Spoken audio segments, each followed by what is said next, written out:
So this is going to be a video on the Honors Geometry second semester final study guide. And so let's go ahead and get this started here. So first thing is find the volume of the given shapes, right? So we have a cylinder, and again, you're just going to need to make sure you know how to apply these formulas here. So the cylinder's volume, remember the volume for any prism really is just the same thing. It's area of the base times the height of the prism, right? Area of the base shape times the height of the prism. Well, a cylinder, the base shape is a circle, right? It's the base of the cylinder. And so the area of the base just becomes the area of a circle, which is pi r squared, times the height of the cylinder to get the volume. So in this case, it'd be pi not times 14, but by 7 squared. Because remember, you want the radius, not the diameter. So this entire thing here is 14, which means I just want half of it to get the radius. And then the height would be 10. By the way, the reason I know that the radius is 7 and the height isn't, or the radius is 7 and it's not 10 or 5 is because the height is defined as the line that connects the two circles of a cylinder. Some people think that the height always has to go up and down, which it does not. The height is simply the line that connects the two bases of a prism. So in this case, the height is the line that connects the two circles because that's the base of the cylinder, right? So you type that into your calculator and you end up getting about 1539.38. So 15. Oops. 39.38. And then this would be centimeters cubed. You put your label on it.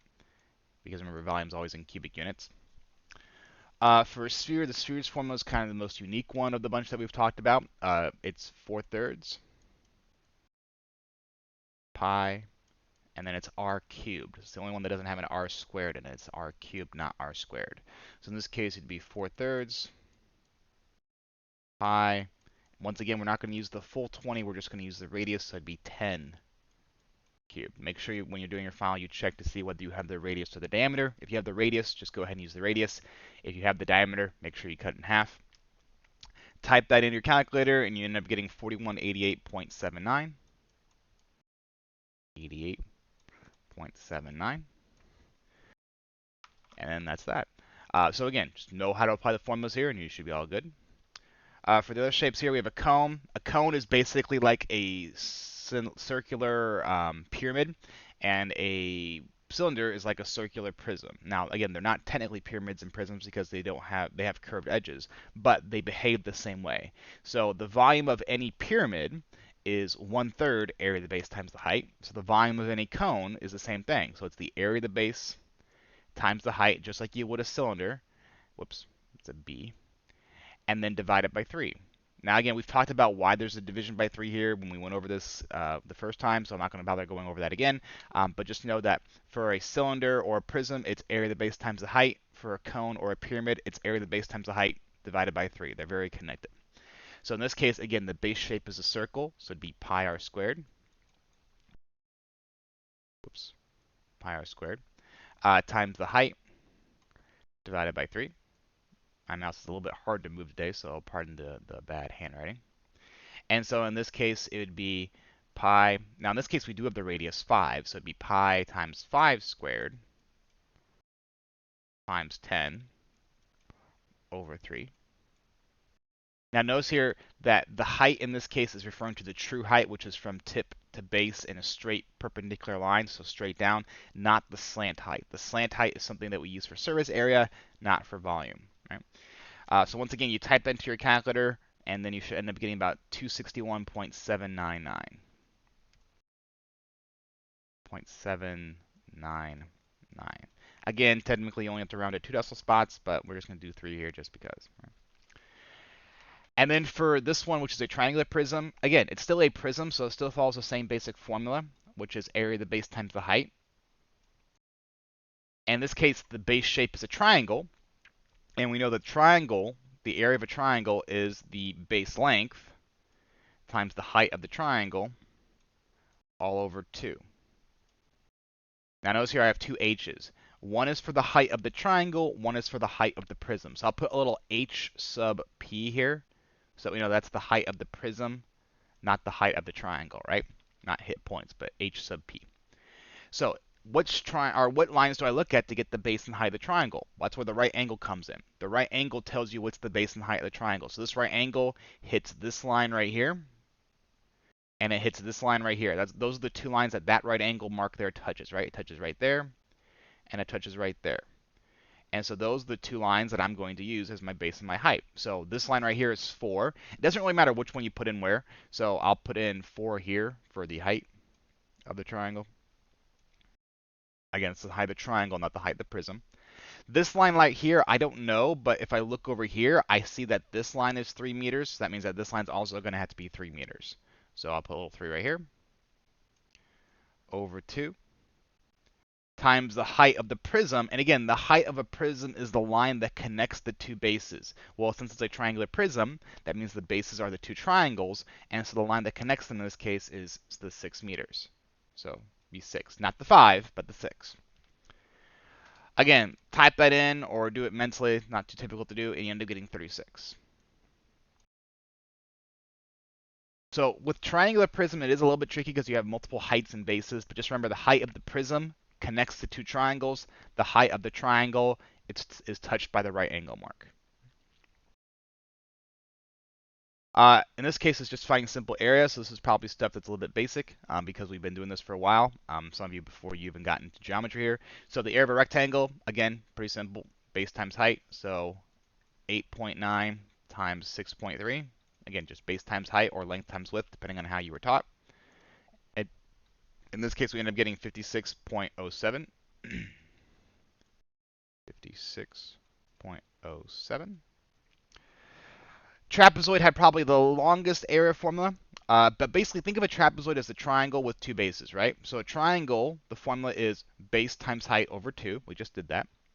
So for a trapezoid, the formula is going to be, well, since I have two bases, I have to add them together. So it's going to be base 1 plus base 2 base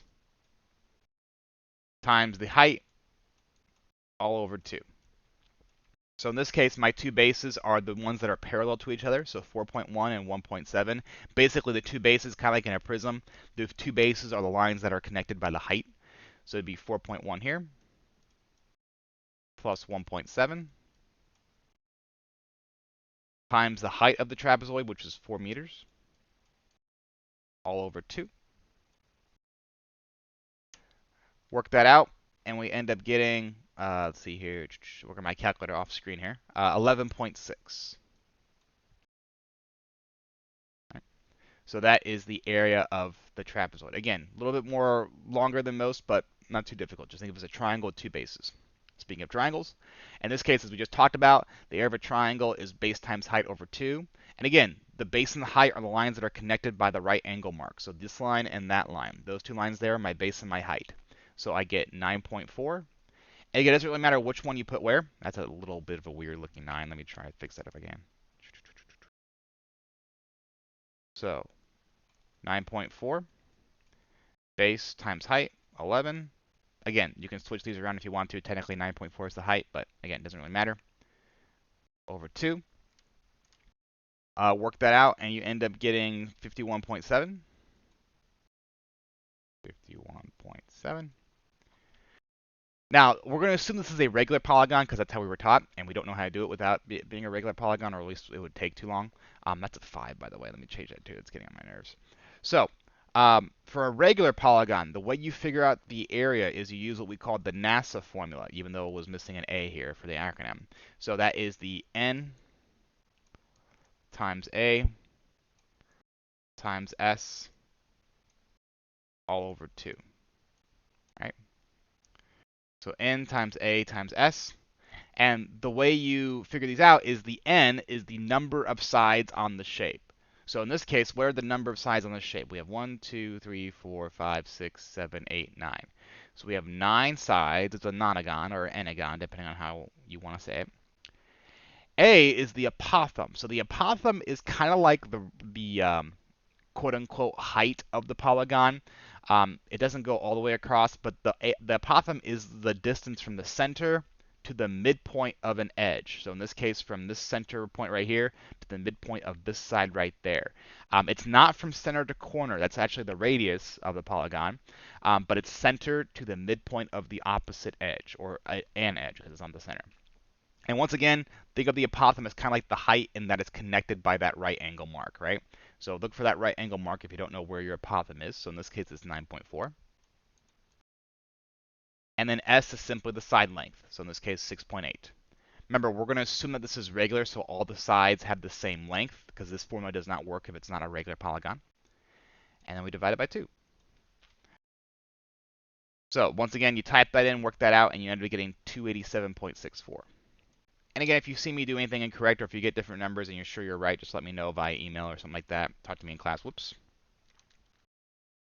Talk to me in class, and then I'll see if, well, one of us is right or one of us is wrong. Come on. There we go. And if I'm wrong, I'll put in the notes in this video here. So, and so circle here. So circle, remember, is just pi r squared. Pi r squared. So in this case, it's going to be pi times 11 squared. 11 squared is 121, so just be 121 pi. And yes, you can leave your answer in terms of pi if you like, for both circles and for stuff like cylinders and cones. If you want to leave them as, whatever times pi, that's fine too. So once again, just know your formulas, know how to apply them, know what the variables mean. You should be good for this. Okay, so transformations. Transformations are a little bit of a, not a difficult one, but there's a lot of them, so we just have to go through them here. So a translation is a movement left or right. And basically, a cheat sheet for this is this little graph here, right? So you have this little graph. Remember, a right movement is a positive on the x, an up movement is a positive on the y, a left movement is a negative on the x, a down movement is a negative on the y. So if you want to know how to move something, you can use this little chart either on your note card or just write on your test real quick to know what to do. So this is to right. So to right means add to the x. Remember, left and right is on the x-axis. It's an x coordinate. So that means I'm going to add 2 to all my x numbers. So plus 2 there, plus 2 there, plus 2 there. 3 down, well, down is a negative on the y, so I'm going to subtract it from my y numbers. So minus 3 there, minus 3 there, minus 3 there. Now remember, these could be given to you in the reverse order. I could have said 3 down and 2 right, and it's still the same transformation. So again, a mistake people make is that they think the first number always goes to the x, the second number always goes to the y. That is true if it was given to you in vector form. So remember, vector form looks like this. It'd be 2, -3. And it has a little pointy braces, not the curved braces like you would see on a point here, right? So this and this mean the same thing. One is just in word form, one is just in vector form. But just be careful in word form, they don't have to give it to you in order. They can switch up the order because they're using the words right, down, left, and up. So just be careful that you're using the left and right to the x and the up and down to the y, right? So in this case, we'd have 7, -4. This would be -3, 1, and this would be 1, -2.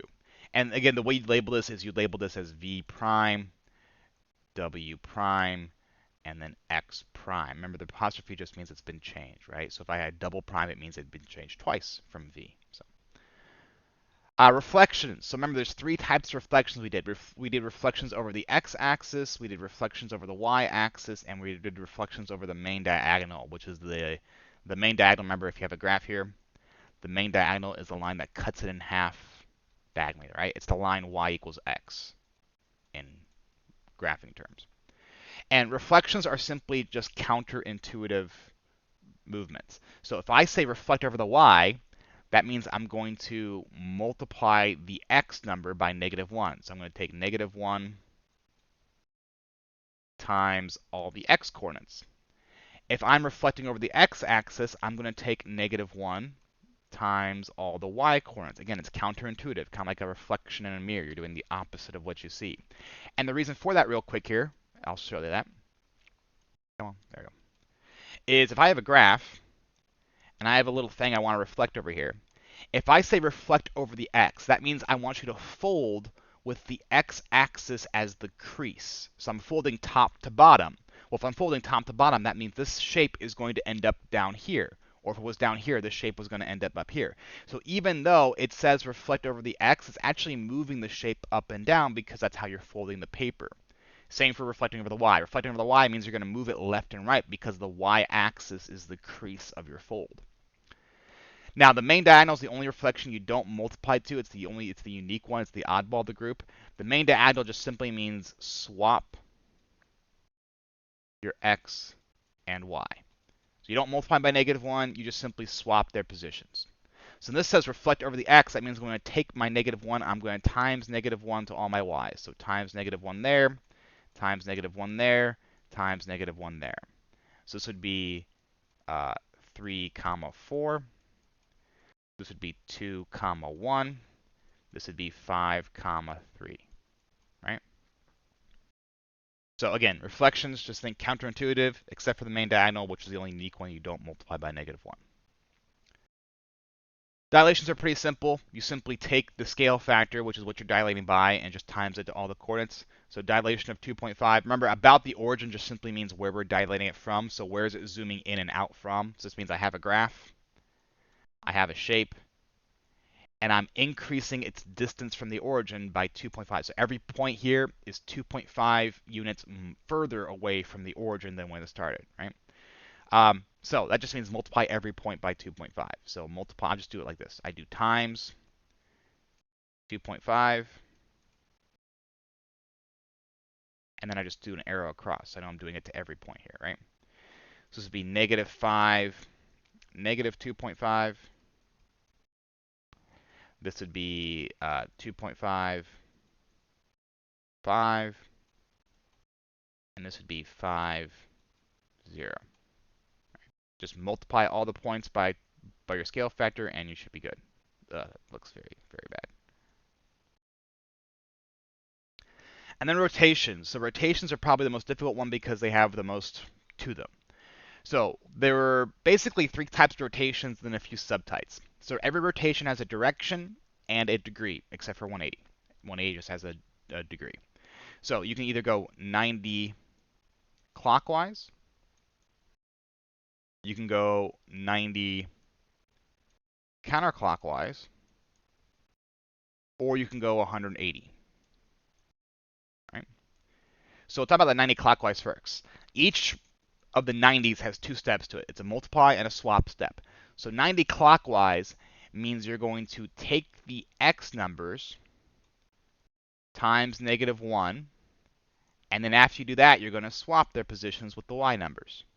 So every x gets swapped with the y number after it's multiplied by -1. Counterclockwise, you do the same thing, but with the y. So you take the y times -1 first, and then you swap.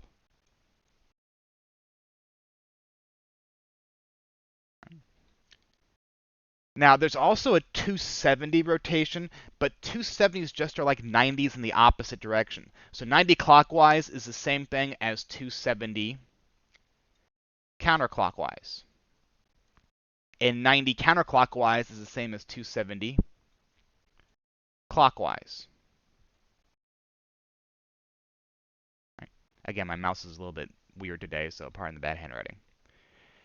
And the way you can remember this to keep it straight is draw this little shape here. So you draw the first quadrant, you draw an arrow down the middle diagonal, and then you ask yourself, okay, if I was going to move, let me change to a different color here real quick. Let's do this one. If I want to go 90 clockwise, that means I'm moving 90 in this direction, right? I would be moving this arrow clockwise, which is this direction. Well, what's the first axis I'm going to hit? Well, I'm going to hit the x-axis. So that's how I know to multiply the x by -1, because I'm moving towards the x-axis first. If I was going 90 counterclockwise, which is this direction, well, I'm going to hit the y-axis first. That's how I know to multiply the y number by -1. Right? So this tells you which one to multiply by -1 first, and then you just have to remember to swap afterwards, because both the 90s and the 270s require you to swap. The only one that does not require you to swap is the only one that does not require you to swap, is the 180. So the 180, all you do is you take the x times -1 and the y times -1. You just simply multiply them both by -1. You don't swap. Kind of like the main diagonal, it's the oddball out, right? You do the opposite of the main diagonal, but still the oddball out. So in this case here, if I want to multiply 90 counterclockwise, that means I'm going in this direction. So I'm going to take all my y numbers and times them by -1. And then I'm going to swap them, which I usually do like this to represent swapping. Boom, boom, boom, boom, boom, boom. So this is going to become 2 times -1 is -2, and then swap. So it'd be -2, comma 1. This would be -5, comma 0. This would be -5, comma 3. Right? So again, rotations require the most kind of thinking to them, but this little cheat sheet thing right here that I told you will help you out if you just write that on your note card or on the top of your test once you get it. And then again, you can just swap afterwards. So arc length is another formula that we talked about. There's a few ways of going about it. I'll show you the long way and the short way here. So the long way is setting this up as a proportion. So the proportion goes like this. The arc length, which is what we usually use as L, so that means arc length, over the circumference, so 2 pi r, is equal to the degree of the slice that you have over 180.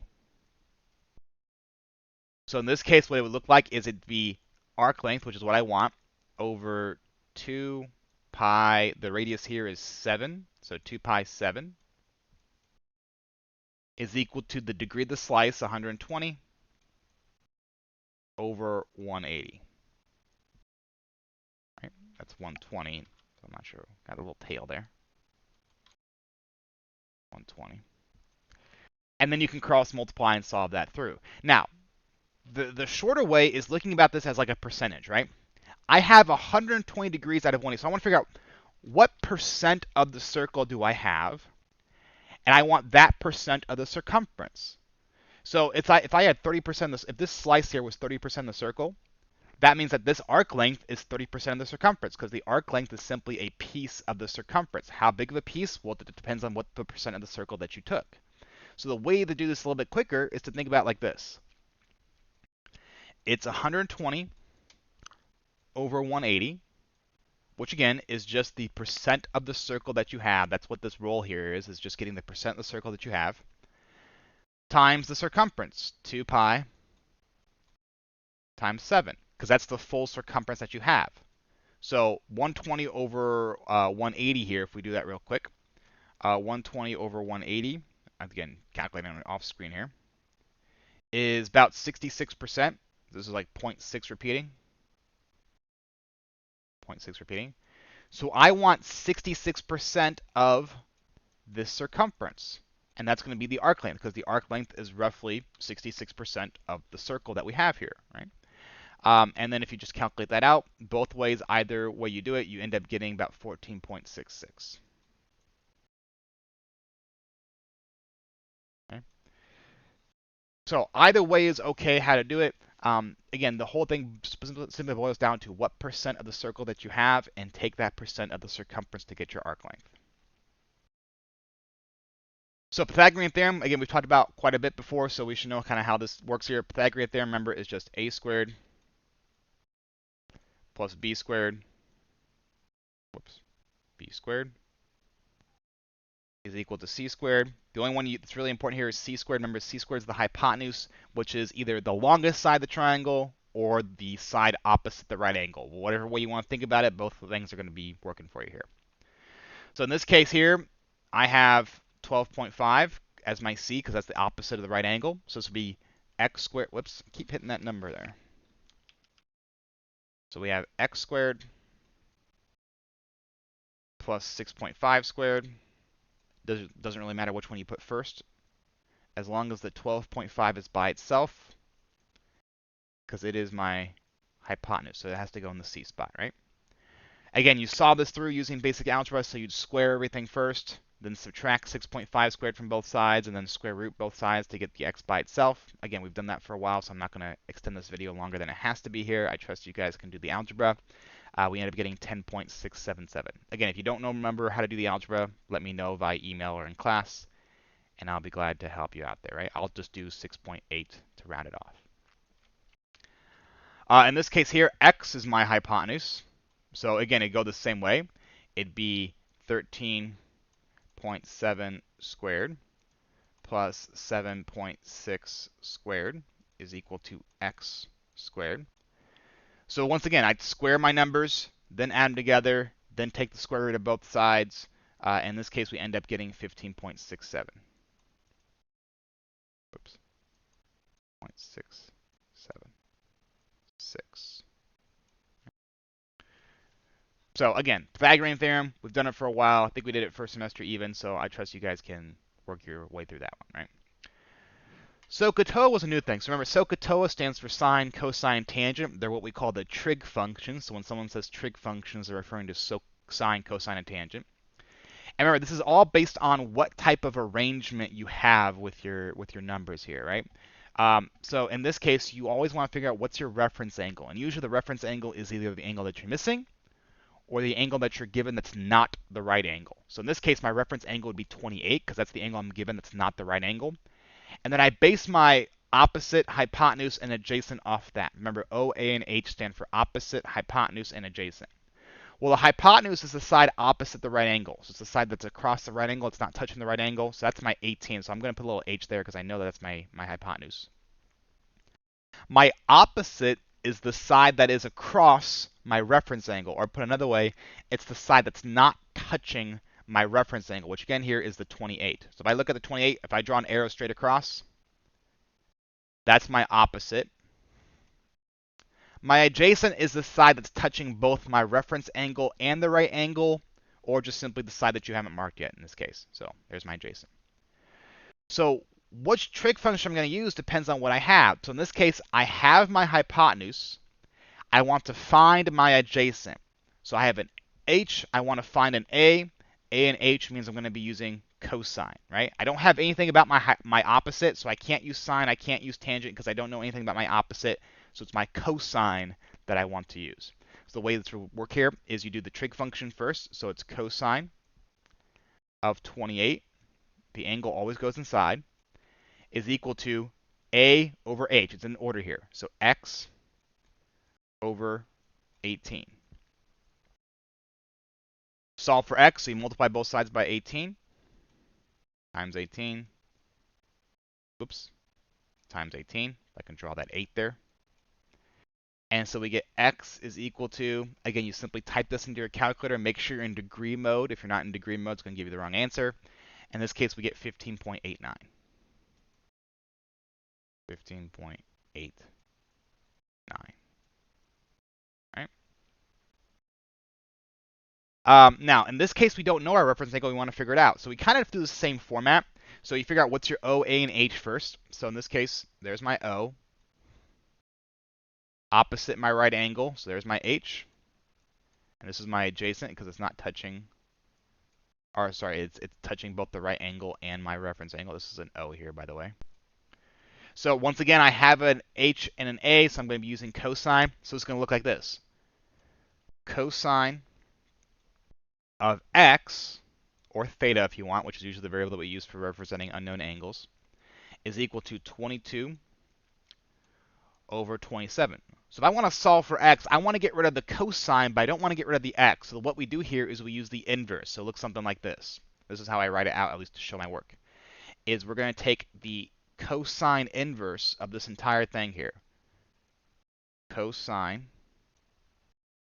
and we do a little -1 there. And what happens is the cosine inverse cancels out this cosine. So over here, I just have an x left. And then over here, what I have, if I do my color scheme here, is I have cosine inverse of the fraction that I started with. 22 over 27. Right? And so we simply type it into our calculator, again, making sure we're in degree mode, and we get an angle of about 35.43 degrees. 0.43 degrees. Right? So again, SOHCAHTOA, you simply find out which piece you're missing, set up your equation, and then solve for a variable. Now, just to make a reference here, let me do one quick little side note here.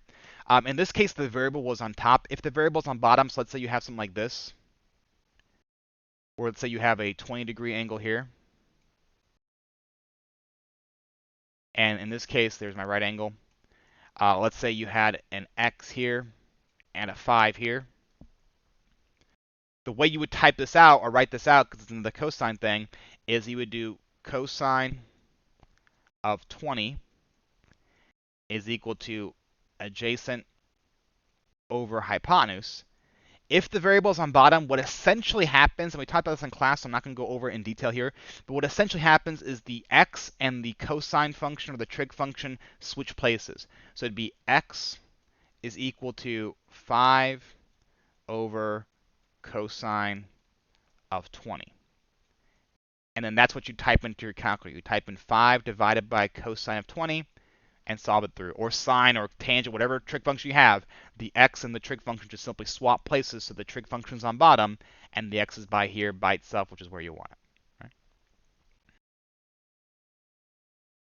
All right, so the interior angle sum, they have a theorem for that. Remember, the interior angle sum is that 180 trick, so it's 180 times the number of sides minus 2.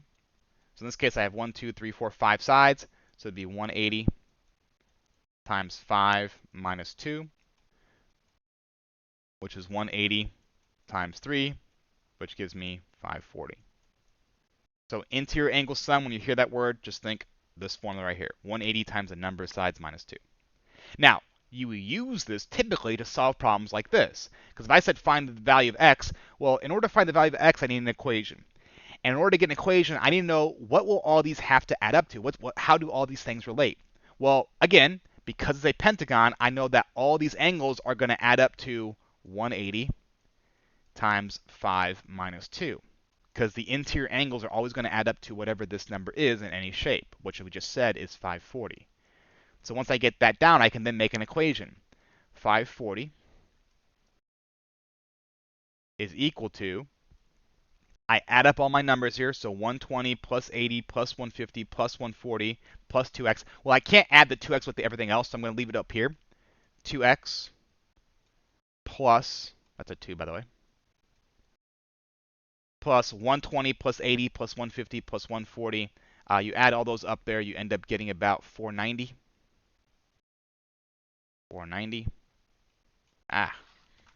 Keep hitting that button. 490.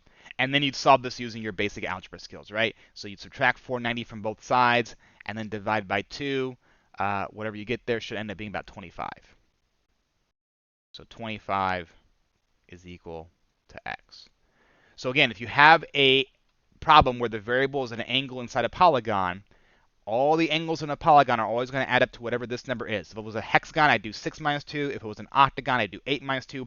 I'd figure out what my interior angle sum is, what my magic number is, what we called it in class, and then that's going to be my equal part of the equation. That's going to equal, then you just set up the sum as its own little thing, and then balance it out by using your algebra. When it comes to a parallelogram, you just need to know the basics of a parallelogram. And one easy way to sum up the basics, at least for the angles, is that opposites are congruent, consecutives are supplementary. So in a parallelogram, opposite angles, angles that are across from each other, are going to be congruent. So this angle here and this angle here would be congruent. This angle here and this angle here would be congruent. And angles that are on the same line, we call those consecutive. Angles that are on the same line are going to add to 180. They're supplementary. So in this case, 3x minus 4 and 2x plus 6, they're going to add to 180 because they make a straight line with each other. They're on the same line. So it'd be 3x minus 4 plus 2x plus 6 should equal 180. Once again, you'd solve that using your good old algebra skills, and we end up getting about 35.6.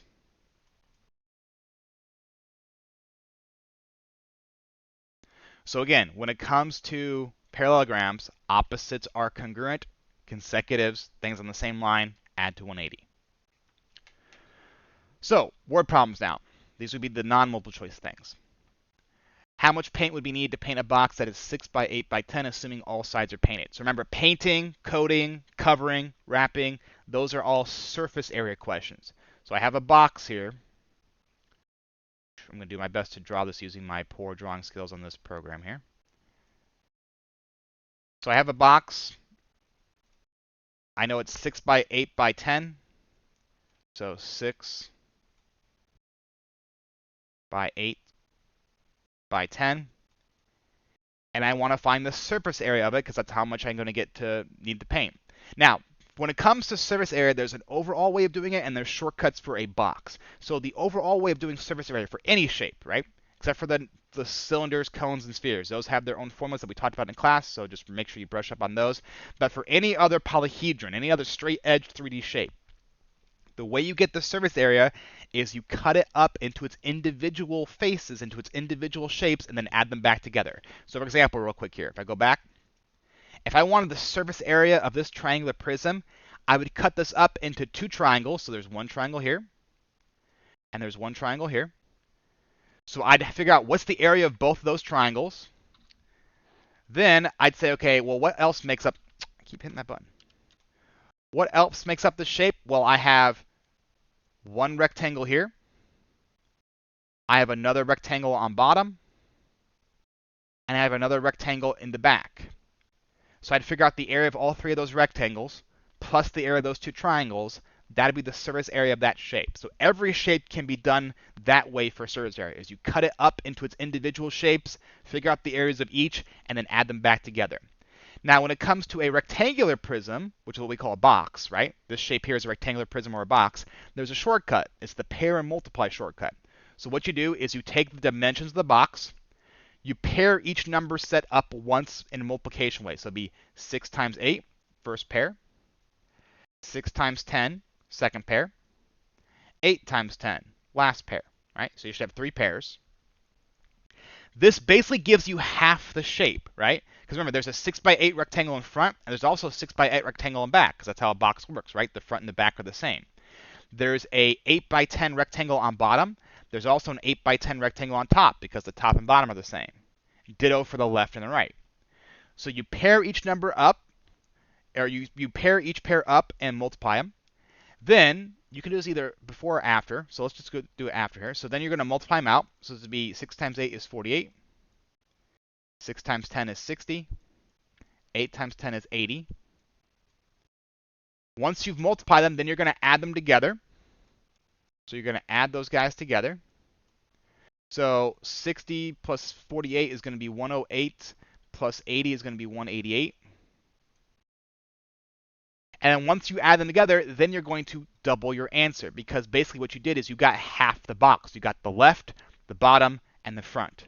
So now you need the other 3 pieces in order to make the full box, because you basically got 3 of the shapes. Now you need the other 3, because the rectangular prism is made up of 6 rectangles, front, back, left, right, top, bottom, 6 rectangles.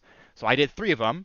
So I'm going to double the answer to get the final surface area, which ends up being 376. So this shortcut works only for box shapes. Every other shape, including the box shape if you want, but every other shape, you simply cut it up into its individual pieces and add them back together. Now, do be aware that when it comes to surface area, if I said, well, I don't want to paint the bottom or the top, then I would have to exclude those in my calculations. So be wary for surface area questions that you may have to subtract at the end to take away the parts that you actually do not want to include in your answer. So like, for example, if you're frosting a cake, typically you don't frost the bottom of a cake, and so you'd subtract the bottom area from your answer after you get it to make sure you don't include that, right?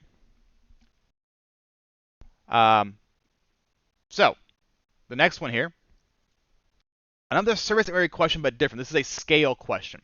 So it's making a scale model of a meteor. The meteor has a length of 15 and an area of 68 square feet, surface area.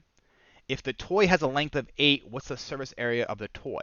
So in this case, the way we do this, because we have a scale model, we have a scale factor, is we set up that scale factor first. So the scale factor is made by taking 2 values, 2 measurements that measure the same thing. So in this case, the 15 measures the length of the meteor.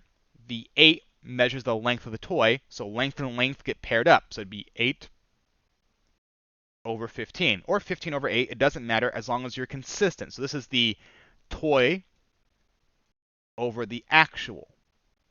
Now, because I set it up that way, I have to set up my second fraction the same way.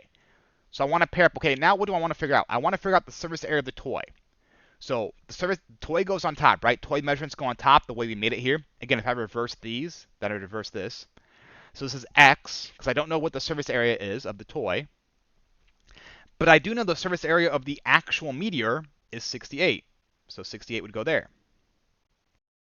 And these two scales should be equal. So now I have something I can solve for. Now here's the trick.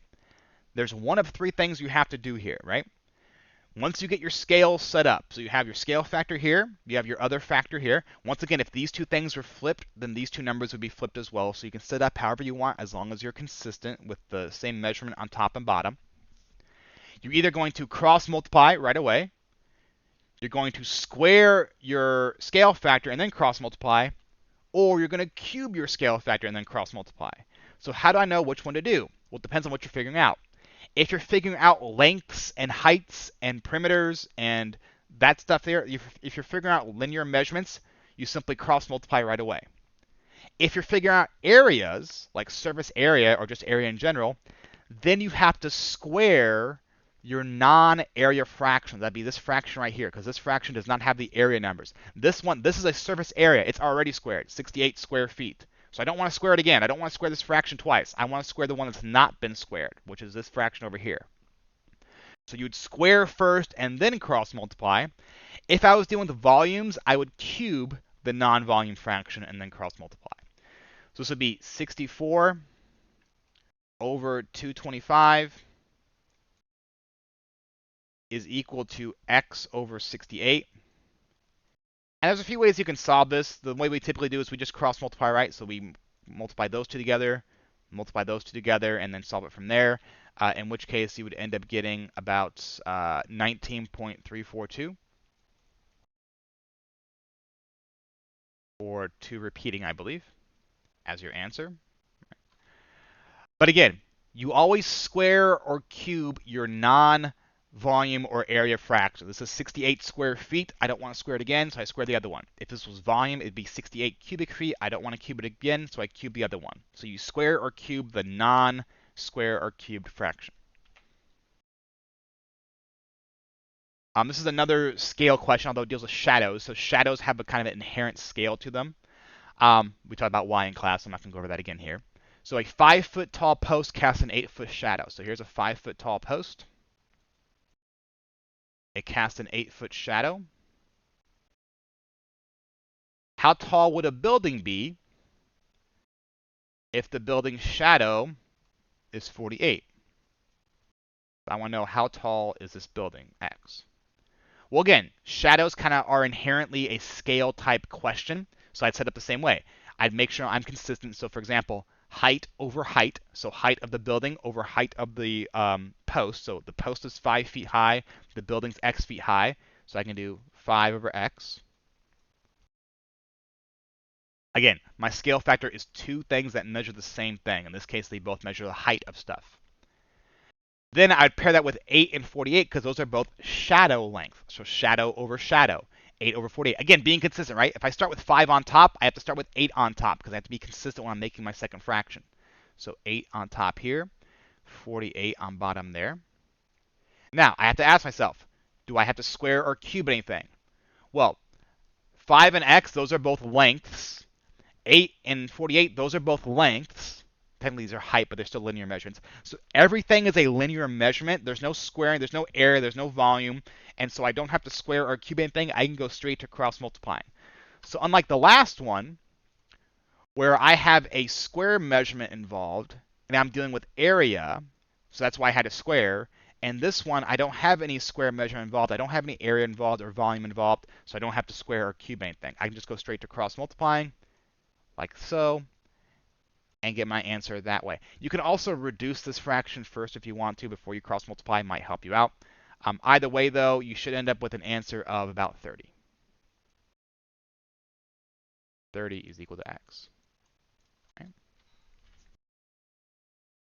So law of sines or law of cosines. So Law of sines is what we can use here, and the reason I know we can use law of sines is because each angle is paired with an opposite. So 39.4 and 7, 46.5 and x. Those are paired with each other, so I can use law of sines. Law of cosines would be if I only had one angle and I didn't have a pair with it. I didn't have a cross connector with it.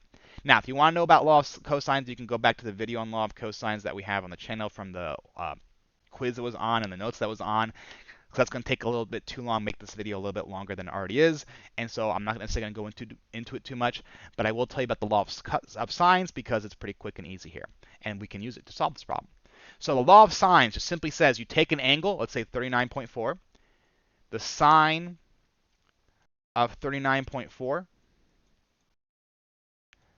over its opposite, so 7. So again, opposite is the side that's not touching the angle, should be equal to the sine of the other angle, so sine of 46.5 over its opposite, which in this case is x. Once again, from here, you just cross multiply and solve. Remember, these are no different than just weird decimals. So you can type them in right now if you want to in your calculator, making sure it's in degree mode, and replace these with whatever decimal approximations there are, and then cross multiply. Or you can just kind of cross multiply as they are here. So it'd be sine of 39.4x is equal to 7 times the sine of 46.5. You would type this in to figure out what that weird decimal is and then divide it by the sine of 39.4 to get what your x is. So again, there's a few ways you can go about solving this if you want to. Either way, you should end up getting about 7.9996. 9996. Okay, let me do a little separator there. So this is secants, cosecants, secants and tangents and circles, right, and chords. So remember, there's three ways that this can end up if you have a circle with a bunch of lines going through it. If the angle is inside the circle, so if you're inside the circle, friends, that means your angle is equal to the sum of the two arcs divided by 2. So it's half the sum of the two arcs that make up the angle and its opposite, or it's vertical, right? So this angle's inside the circle, friends. So the way I would set this up is that 87.5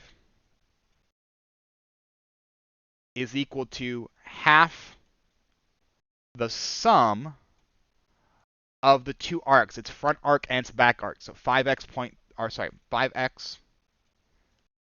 plus 30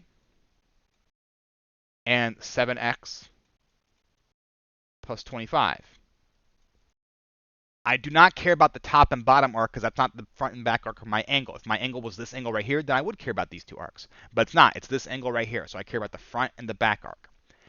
If my angle was over here, if my angle was outside the circle, then it's half the difference of the front and back arc of the angle. So it'd be the half the difference of this arc and that arc because it'd be outside the circle. If your angle is on the circle, then it's simply half of whatever arc it's facing, right? So it'd be, if this was my angle right here,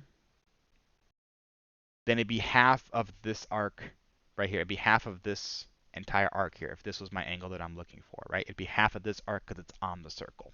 So again, there's three cases for secants and tangents and chords in a circle and the angles that they make. If the angle that they make is inside the circle, like this one is right here, then it's half the sum of the front and back arc.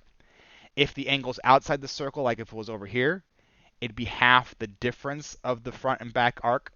If the angle's on the circle, it's simply half of the arc that it's facing itself. Not half the sum, not half the difference, just half of the arc itself. So in this case here, what you would do is you would solve this once again using your good old Algebra 1 skills. You can either distribute the 1/2 first, or you can simplify the terms inside here first and then distribute the 1/2 if you want to. Or there's a few other ways you can go about it as well. Either way, once you get the algebra done with, you should end up with 10 is equal to x. Again, just to make the video a reasonable length, I'm not going to go through all the algebra parts because I trust you guys and gals can do that. So. And the last one here, area of a composite shape. So remember, a composite shape is a shape that's made up of different shapes, which you can technically say is any shape, but typically they're shapes that we don't know the formula for. So there is no formula for this shape right here. So in order to figure out the area, I'm going to have to cut it up into shapes I know how to get the area of.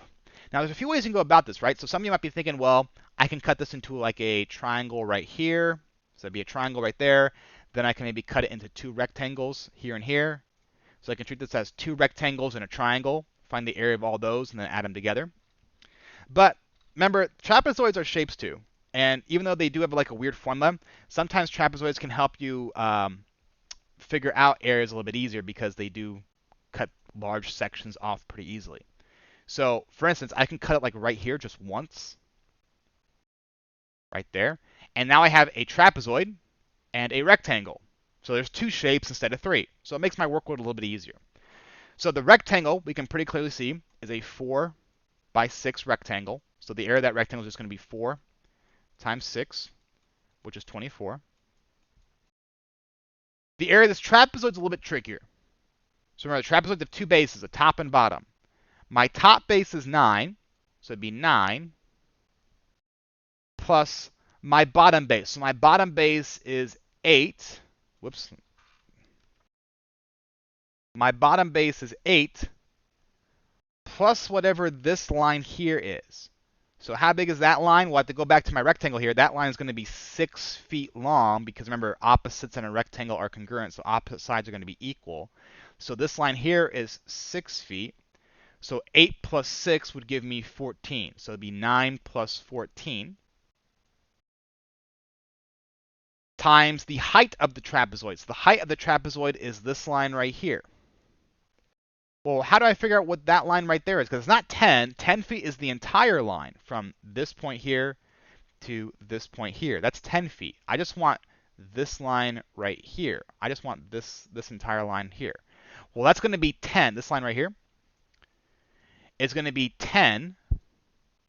Make that a little arrow there. Minus 4, because this line right here is 4 feet. Because again, opposites in a rectangle are congruent. So 10 minus 4, which would give me 6. So my height here is going to be 6. And then it's a trapezoid, so it's going to be all over 2. So when it comes to composite shapes, you do have to kind of use the other parts of the figure to figure out what your missing shapes are going to be, or your missing lengths and cuts are, because sometimes you don't have all the information given to you outright, so you have to do a little bit of calculation like right here, or a little bit of intuition like we did for that line right there. So this would be 9 plus 14, which would be 23, times 6 over 2, and then you'd add that into the 24. So that'd be, let's see here, 69 for the trapezoid, if I'm not mistaken. And so we take 24 plus 69, and we end up getting 93. Again, if I'm wrong on that, let me know either by an email or in class, and I'll correct it in the description of the video here. So that's a quick rundown of the chapter or the semester 2 final study guide for honors geometry. Again, not everything in this study guide is going to be or not. There are some things that the study guide did not go over in detail that might be focused on the final. So for example, surface area. There was only one surface area question, I believe, which is like right here. There might be more than one surface area question on the final. So don't think that this is a one-to-one kind of guide, but it goes over all the topics you will need to understand. So if you understand the study guide here, if you can work all these problems pretty confidently, the final shouldn't be that big a deal for you. So if you have any questions, let me know. Otherwise, have a great day.